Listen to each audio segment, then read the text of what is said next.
Welcome back to the Ancestral Findings Podcast.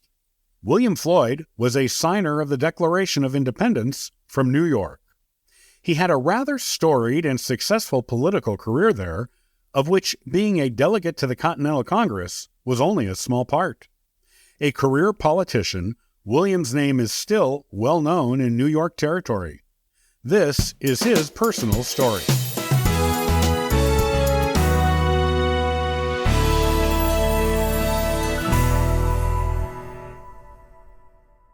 William Floyd was born in 1734 in Brookhaven, New York, which is a province of the colony and later state that is located on Long Island.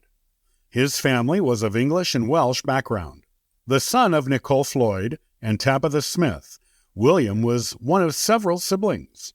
Most of those siblings either married famous military men from the American Revolution or became well-known military or political men themselves.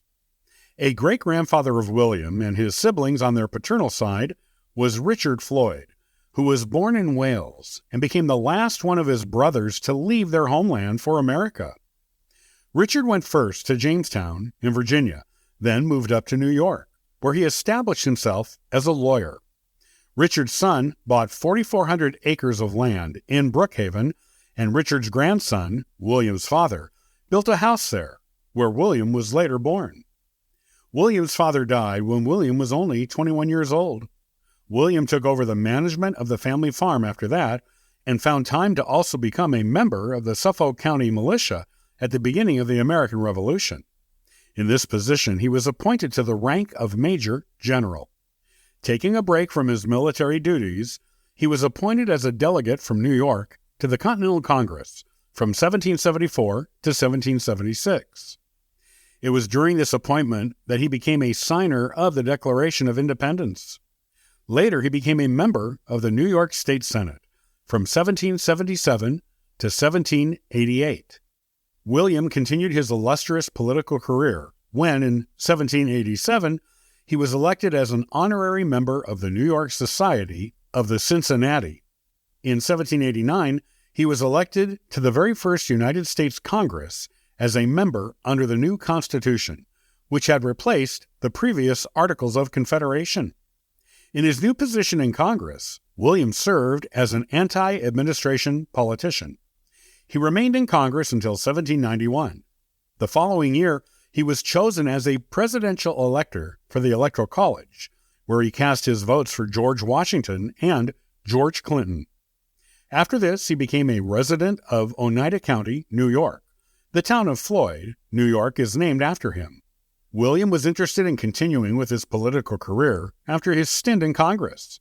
He ran for lieutenant governor of New York with gubernatorial candidate Robert Yates on the Democratic-Republican ticket in 1795. This was the party that was founded by Thomas Jefferson. William and Robert were defeated by the Federalist candidates John Jay and Stephen Van Rensselaer. William was back in his presidential elector position with the Electoral College for the 1800 presidential election, where he cast his votes for Thomas Jefferson and Aaron Burr. In the 1804 election, he was still an elector and cast his votes for Thomas Jefferson and George Clinton. After this, he was elected to the State Senate of New York in 1808.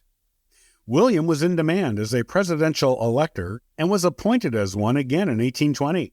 But he did not go to the electors' meeting. Martin Van Buren was appointed to replace him. As for his personal life, William married Hannah Jones in 1769. She was born in Southampton, New York, the daughter of William Jones. She and William had 3 children together, all of whom lived past childhood and got married when they grew up.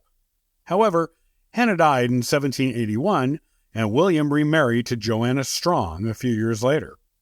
Joanna was the daughter of Benajah Strong and Martha Mills.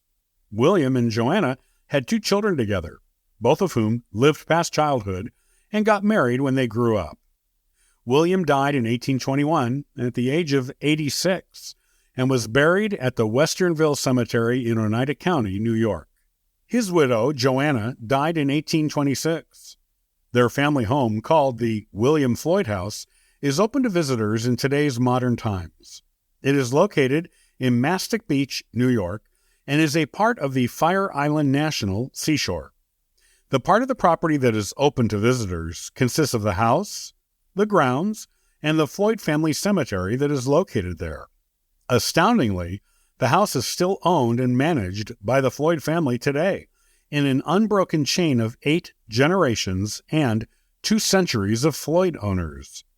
While the estate is much smaller now than it was before the 20th century, the fact that it still exists and is still owned by the Floyd family is remarkable, as most historic homes are owned by trusts and historical societies, after having been sold by the descendants of the original famous owners long ago.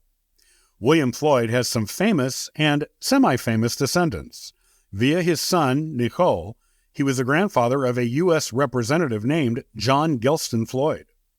Via his daughter, Catherine, he was the grandfather of Harriet Ashton Crosby and the great-grandfather of New York State Senator Clarkson Floyd Crosby.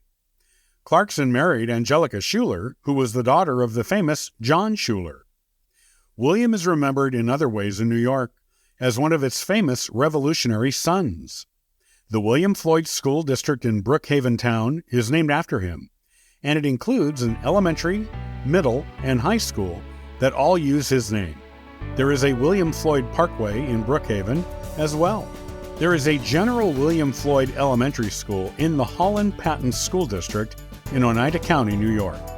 There is also a Floyd Memorial Library in Greenport, Suffolk County, New York.